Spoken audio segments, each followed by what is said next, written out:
And I was drumming and people were chanting and singing, and she started singing this crazy, weird kind of sounds were coming out of it. And I was like, who is that? We kind of connected, kind of thing.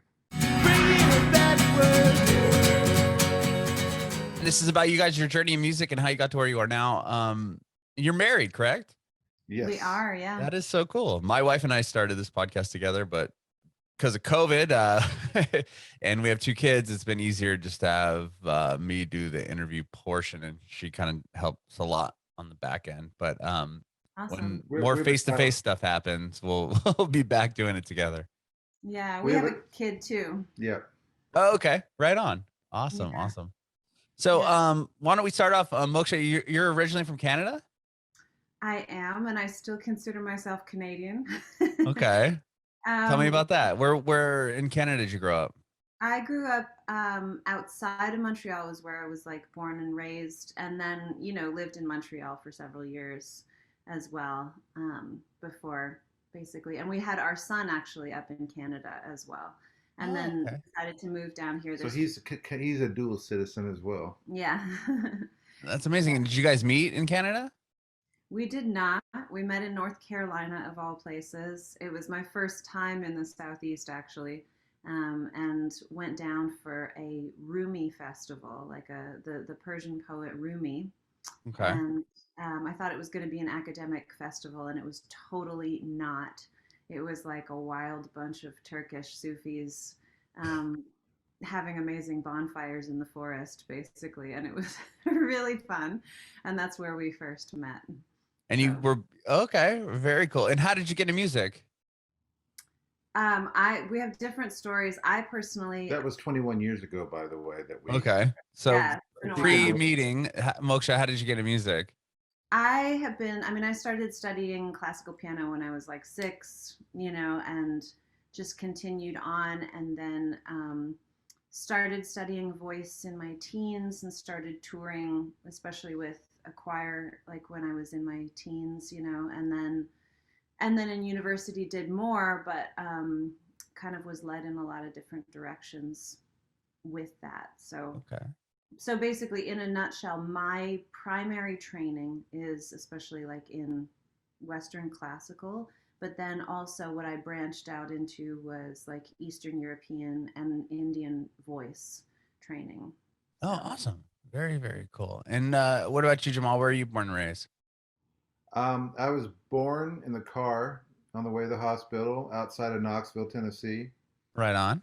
but then was in Oklahoma. Then actually grew up in Florida, Okay. where I lived for the longest period of time. And so, in terms of music, I was always obsessed by music as a child. Being into Kiss and really early on and stuff like that. Uh-huh. But then I started, not too long, in high school when I got my first guitar. Within less than a year getting my first guitar, I started a punk rock band. So I started playing in the late '80s punk rock scene in Gainesville, Florida. Oh, Which awesome. a lot of bands came out of that scene. Yeah. So I was that's where I kind of did my thing for many years until I met her, and then we went up to Montreal and are living here now. So, but I've been making music, so you can hear some of that still in our music, Uh-huh. sort of the Sonic Youth type, like noisescape stuff, but in a Sure. more mellow way. I like that you gave the context that it was less than a year after getting a guitar. It's like punk rock, the music style that you need this much training for. Right, right. If you could play a power chord, you're good to go. You could play a garbage can and you'd be Yeah. good to go. Yeah, totally. That and a fuzz pedal and a delay pedal, and that was all I needed to get up and going, and sheets of feedback, and that's my fallback plan. Punk rock. Just noise and feedback, like stuff starts falling apart, we can always make it interesting by, entering into sonic landscapes. Sure, sure. So why were you at the festival? You're a fan? The festival that you both met at? Oh well, it was more. Do you know anything about the Sufis? Uh-uh. Um, Or it's the poet Rumi. Rumi was a Persian poet from the 13th century, and did just really beautiful verse. And I mean, I personally had sort of like been introduced to it on an academic level, and that's what Mhm. brought me to experience that. But he sort of has a different story with it. well, it's the Sufis are. It's a spiritual path. It's kind of an interfaith. What would you say? Esoteric spiritual path. And I was kind of, you know, yeah, I don't know how much to go back to into it. I grew up Southern Baptist. She grew up Buddhist and very open hippie parents. I Okay. grew up, you know, going to Southern Baptist church and, you know, Hellfire and Left Behind and all that stuff. Mm-hmm. So when I went from punk rock into like going into the Grateful Dead, which led me into like Ram Dass and Eastern mysticism. So I started getting, you know, to get away from the Christian stuff, I started going into you know, seeking Eastern religions out. And so when I found Sufism, that was kind of a, you know, it was very interfaith based, Mm-hmm. honoring all religions and stuff. So that at that time, 21 years ago, I was exploring that and was hanging out with these wild Turkish people. And then, you know, so they were doing a festival every year that was around music and poetry and, you know, all that kind of crazy jumping through fire stuff. So, We Led you say guys to wild. We say wild, and it's a good breed of wild. yes. Just okay, and then you met there, and did you connect over music or Yeah, she walked in the middle of this big, they do a lot of chanting and stuff like that. The Turkish Sufis do. So I had a big drum and, you know, I was still a little bit hippie. I still had hair at that point. Um, and I was drumming and people were chanting and singing. And she started singing this crazy, weird kind of sounds were coming out of it. And I was like, who is that? You know, we kind of connected kind of thing. okay? And did you start like writing music together first, or when did the band kind of come into yeah, it fruition? was several months later. Probably a year later. I was in Florida, and kind of long story short was like, hey, let's get together and play some music, you know, and we did, and it was just a very rapid and deep connection in terms of, you know, musically, and of course, just to complicate things, we fell in love. So So it started off as a band, and then it formed into a romance. it Well, was it wasn't really a band. It was just like she, you know, I had stayed in touch with her. We exchanged emails, and I gave her some of my music that I was working on at the time, which I think actually scared her more than anything. But when she said she was in Florida, I got all my recording equipment. I had some, you know, recording gear, and I just brought it all down there, and we set it up in these random places and just started improvising and writing music. It just happened naturally. So Okay. there was the And love vibe while it was happening. It didn't start into a band until, you know, for a few years. You know, not too long after that, I went up to Montreal, and I went to audio school while she was in school because she was still in college at the time. And yeah, we were just calling ourselves Moksha Jamal. We were still writing music, but then the HuDost thing seemed to come after, you know, it happened a few years later. I don't think that's actually happened until 2005. yeah, it was later for sure. And at that point, like I finished my undergrad in 2006, and we basically just hit the road running, you know. okay, so once you finished school, it was like let's do this band thing full time. Yeah. Yeah, she literally got out of school and we went and got on a plane and flew out to Europe and started playing in Europe like in 2006. So we've been doing it full time since 2006 pretty much. Yeah. Wow. Did you have a record or anything? How did you get out to Europe? Like I'm curious. Did you was it all DIY? Do you remember back in the day when you would just like actually like make phone calls and, Yeah. you know, Occasional emails. Yeah, it was all do it yourself stuff. I mean, yeah. we had a record, our first record out, which was pretty humble at this point. If you listen to it, you know, it wasn't all, you know, slickly produced. But you know, the first HuDost record was kind of a collaborative project, you know, with different people, and that was kind of the concept was like this was a collaborative ensemble of people that we were the, you know, benevolent dictators of.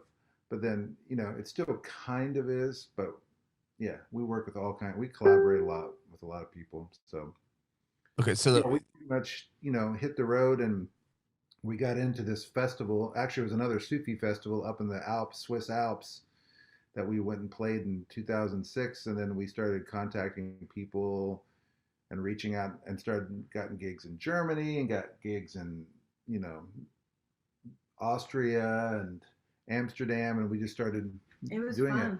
It was a fun way to jump into it. And I mean, we just like, I think about the tour dates that we did the first, especially, gosh, at least 5 years of it. And it was like, sure, we'll do it. Okay, whatever. Yeah, we'll do whatever's offered to us. And then, we got much more discerning. And at a certain point, I went, all right, I'm making the decisions on what we do and don't do here. And, The first few years, it was like playing 5 nights a week, and then yeah, we'd have drive the day of the show, drive a few hours after the show, and we're just hitting it, all over the place.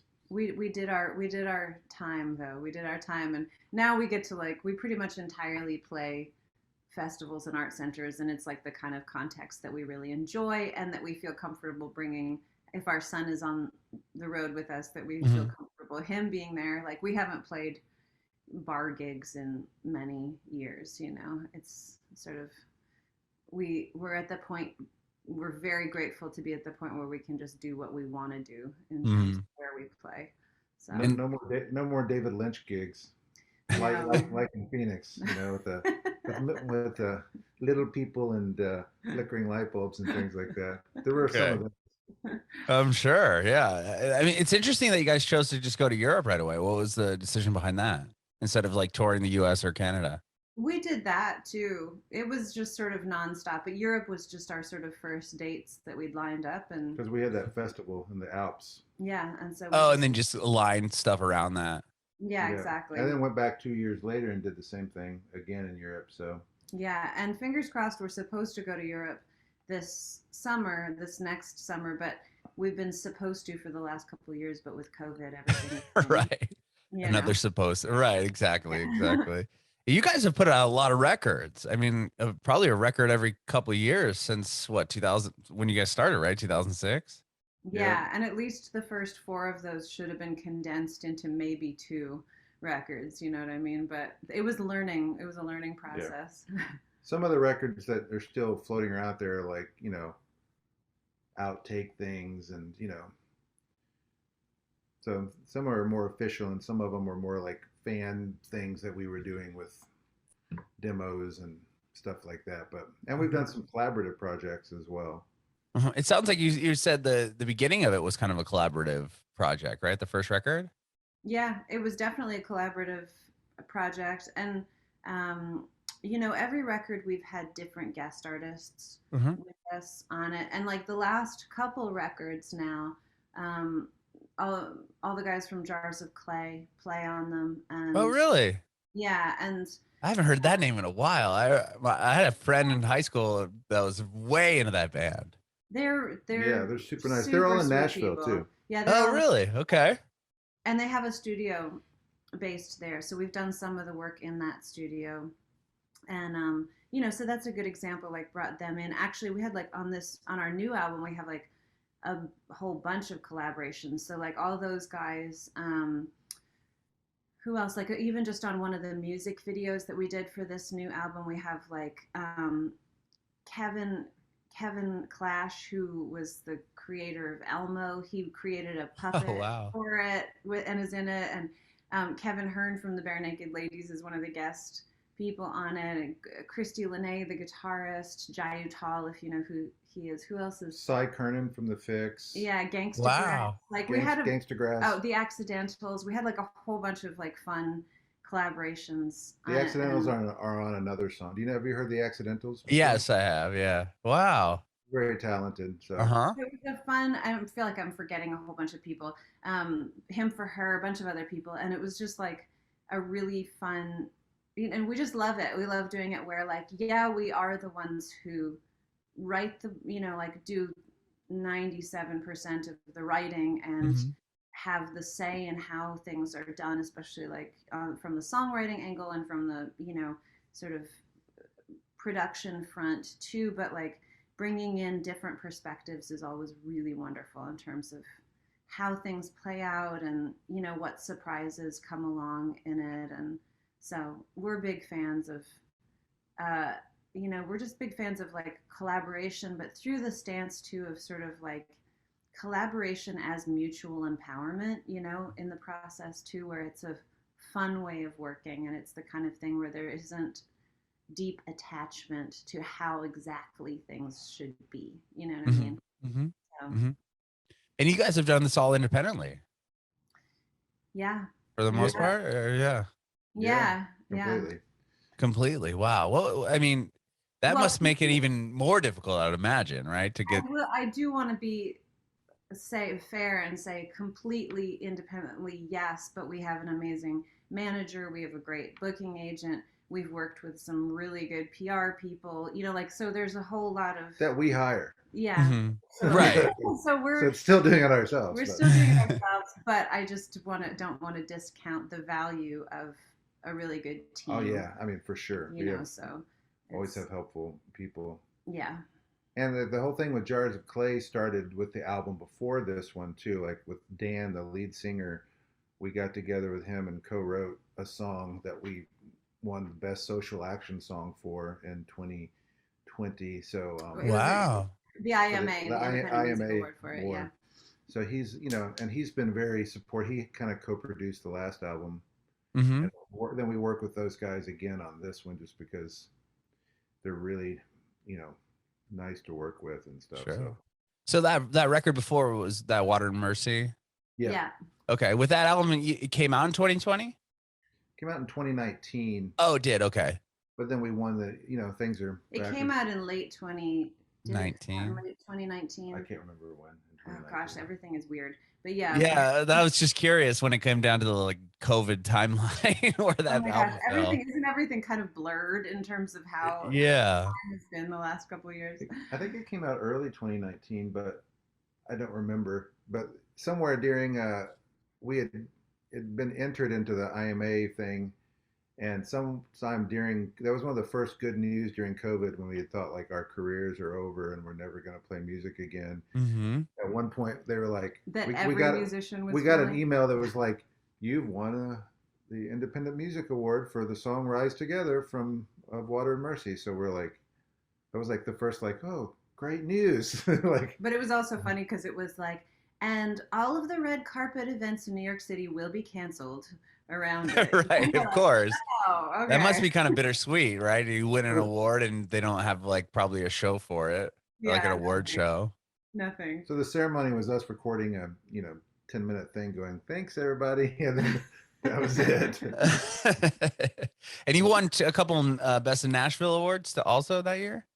Yeah, and so that was actually for speaking of collaborations, we did a really interesting interdisciplinary work through it was really like it was presented through Oz Arts and through Vanderbilt support it as well. Oh wow, okay. But we got a National Endowment for the Arts grant for this project, and in a nutshell, it was working with the visual artist Jana Harper, and then a bunch of the dancers from the New Dialect Dance Company. Rebecca Steinberg was the choreographer behind it, and we were obviously part of that whole process, but we also wrote and did the whole score for it. It was supposed to be a live performance. It was supposed to be, yes, it was supposed to be live performances at Oz Arts, Uh-huh. and COVID hit, and it shifted everything rapidly, and we had this sudden decision of like, oh my gosh, and especially, I don't know if you know Oz Arts, but it's the kind of thing where it books really far out, right? So like we we're suddenly in the position of like,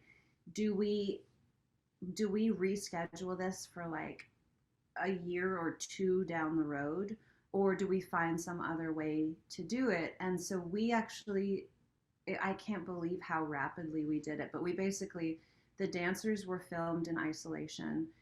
Instead of like writing and performing the score, we recorded the whole thing, and the visual arts elements were interwoven into it. And so it was like done as a live stream of this whole performance, basically, still live streamed through Oz Arts and that kind of thing.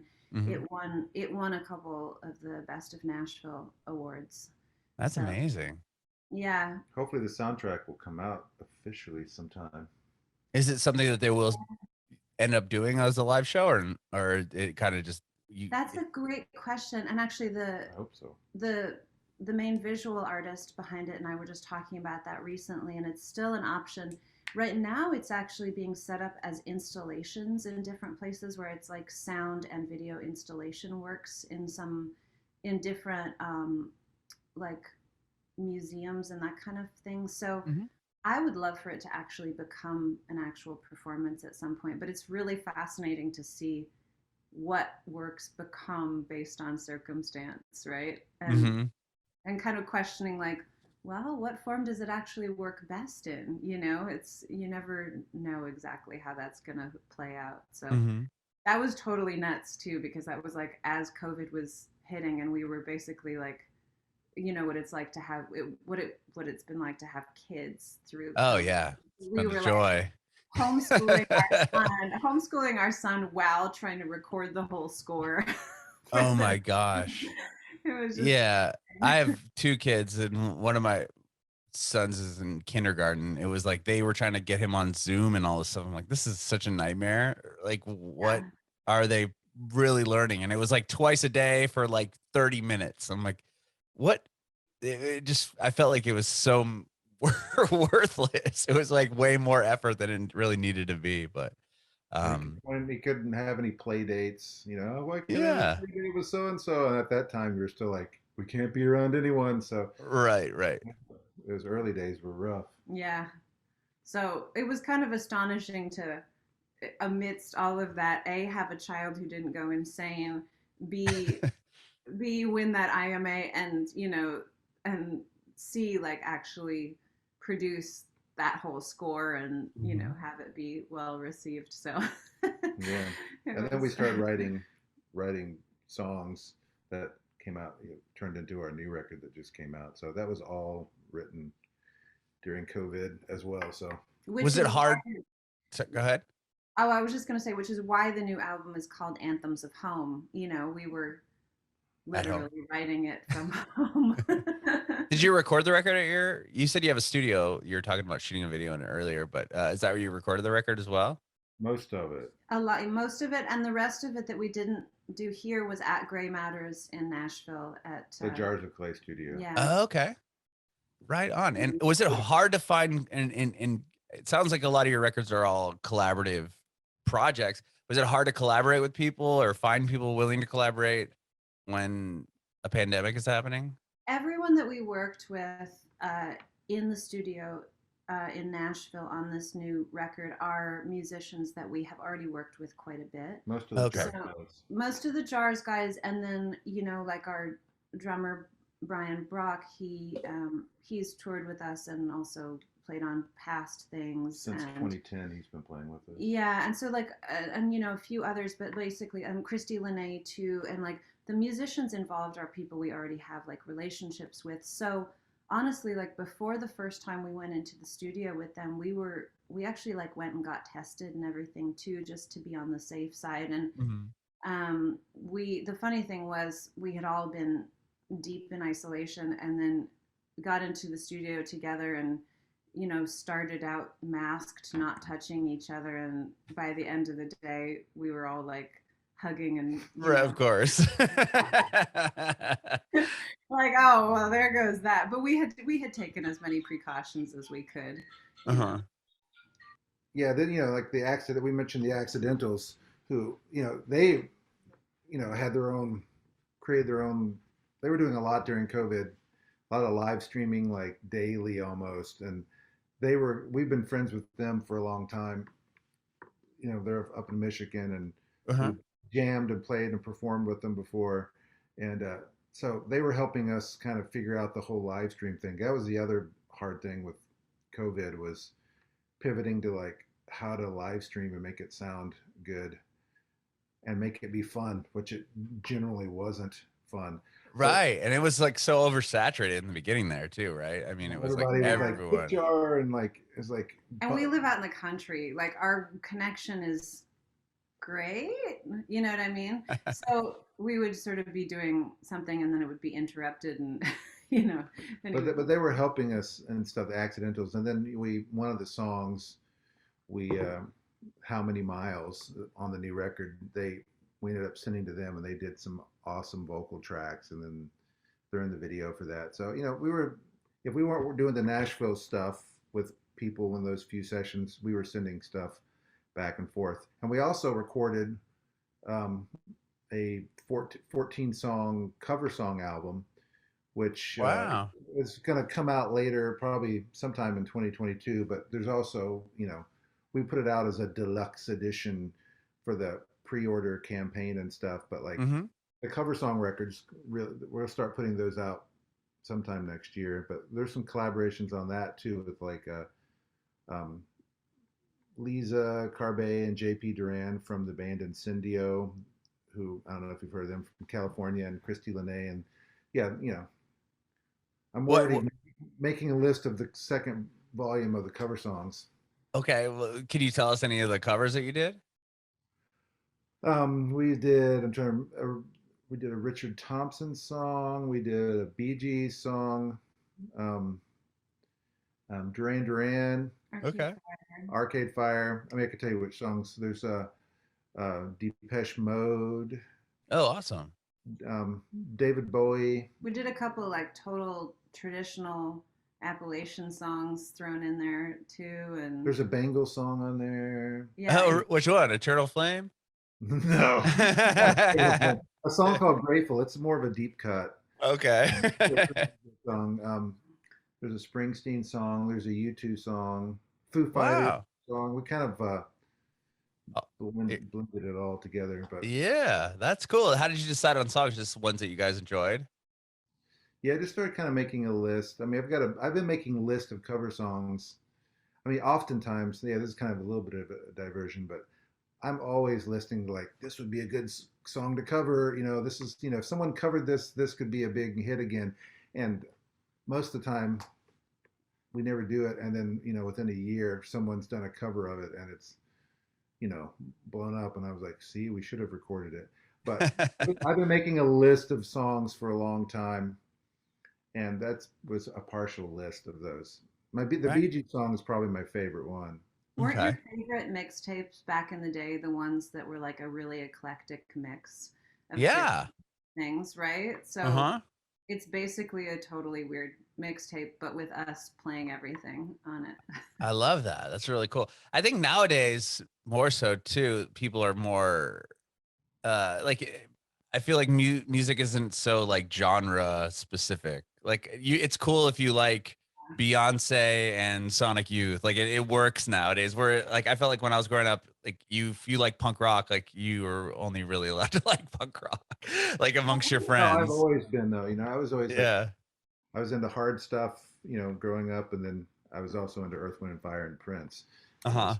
Especially our live sound is really mixed. Like we play a lot of festivals and we'll be literally like all over the map with what we're doing. And it's interesting because early on in our careers, when we were doing everything and anything, I remember having a booking agent say to us, well, I'll take you on if you choose one specific genre, right? Oh, interesting. Yeah. And we were like, no, we don't, like that's not what we want to do. Like we just feel much happier being all over the map and having fun, and you know what I mean, going deep and quiet and then going wild and loud, you know, like. And what's interesting is that has actually become one of the things that people love in what we do is that we're all over the map. And it's one of the reasons why like we can play so many festivals, and we can do folk festivals, we can do jam band festivals, we could go do a yoga chant festival, we can do a rock festival, we just do what we do and people have fun and it works, you know. So it's kind of an interesting thing where we just sort of stuck with doing what we love, and sort of, I don't know, the industry has caught up a little bit. You know what I mean?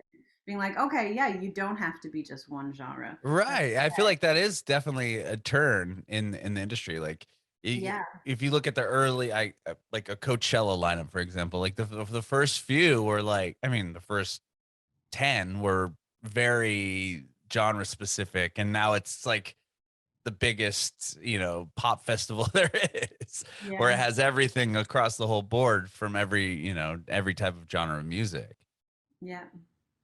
I'm curious, you said you play a lot of festivals and like art shows and stuff. Like, have you had a chance to play live within the past year? I know not a lot of stuff probably in that world was really open as much. Well, we basically did like, so obviously a lot was shut down for Uh-huh. quite a while, and we still don't feel comfortable doing in certain regions, like with the whole outbreaks that have happened in the last few months. We just said like, let's pause on indoor shows where there isn't mask requirement, right? So we Mhm. paused all of that stuff, but we have been able to all summer. We were doing like we did some outdoor concert series As a duo. as a duo. We were not Okay. touring as a full band because it just was felt too risky to tour as a Up full in the band. Northeast too, where there were very few cases. Up in the Mhm. Northeast and in Canada, we were basically touring through regions that had lower case counts, Mhm. and we were doing outdoor concert series and smaller festivals, right? And then through the last months in the fall, we've actually been able to do a bunch of bigger festivals and with the band, ones that were either rescheduled for the fall or were fall dates. But we still like, And they had COVID stuff in place too. they had Mhm. stuff. Yeah, they had COVID stuff in place. It was fun playing with the band for the Oh, it first was time. super fun playing with the band again. Beforehand, I was like, oh my gosh, I don't know if I remember how to play with the band. And then, Right. we got into it. It was super fun. So we actually, yeah, I mean, it was just like 2 weeks ago, we had our last festival for the season that we, Okay. and, but we were doing them like, you know, we did quite a few through the fall, and it was really, really fun to be able to do that. And that said, a good number of dates have still been pushed from this year into next year in terms of Mhm. ones that will be rescheduled for that are bigger crowd ones, that we would play with the full band, just for Uh-huh. the sake of safety. So, but I think more and more, like more and more festivals and that kind of thing are kind of getting the hang of how to do these things with just safer Mhm. parameters around them. And so I have a lot more like, I have a lot more faith and sense of security that things will survive, in the music industry in terms of just maybe taking a different approach with how with some of that stuff. So Mhm. That's amazing. Well, I'm happy that they're able to schedule your dates, for coming up, and it wasn't just totally canceled completely. I know a lot of people saw that happen or aren't able to rebook shows because so many other tours got canceled, and then everyone's kind of trying to grab the selected dates are available, and I know not a lot are left. So that's great that you're able to keep some of that stuff on the yeah, books. some is still very much in question, like the Europe stuff, as I mentioned, and Mhm. we were supposed to travel to Africa in 2022, and of course that's like, you Oh know, wow. I mean, we just don't know. I mean, it breaks my heart in terms of what's happening in big regions of Africa right now, and we don't know when that'll happen or when that'll shift. Mhm. So we're kind of waiting to see with that. Mhm. Well, I appreciate you both doing this today. Thank you so much for being on and telling me your story. I do have one more question for you both. I want to know if you have any advice for aspiring artists. Don't go into the arts. No, I'm just kidding. I'm just kidding. I So yeah, speaking of that, our son is already like our our son is in Rock Band Academy right now. Oh, awesome. He played his first. He sat in at the very first. I mean, this relates to your question. I think he, we've never pressured him to get on stage with us, and for a while he was just like not interested in music. So we're like, maybe we're not going to pressure him. But at our very first show, band show that we did at a festival in North Carolina, Wild Goose Festival, we had Dan from Jars of Clay with us. He was like, I want to come play on one song with you. So we set up a drum for him, and he came up there and was like super confident. And then he was like, I want to do. We watched School of Rock, and he was like, I want to do Rock Band Academy. So we're like, which they have Bowling Green Awesome. Rock Band Academy, and he went in, which I'm wearing the Bowling Green Rock Band Academy shirt right now. Oh, is that it? That's Yeah. cool. And he just did his first concert with his band. You know, he put on a bandana and a Bowie shirt and a red leather jacket, was up there like, and all the other kids were sitting there like this, and he's up there like, Does he play bass? Yeah, he's I'm just going off the motion of your arms. Yeah, bass and drums right now. Okay. So, you know, he's just like ready to roll. He's into Kiss right now, which is the same age I got into Kiss, and you know, he's just into it, and he's loving it.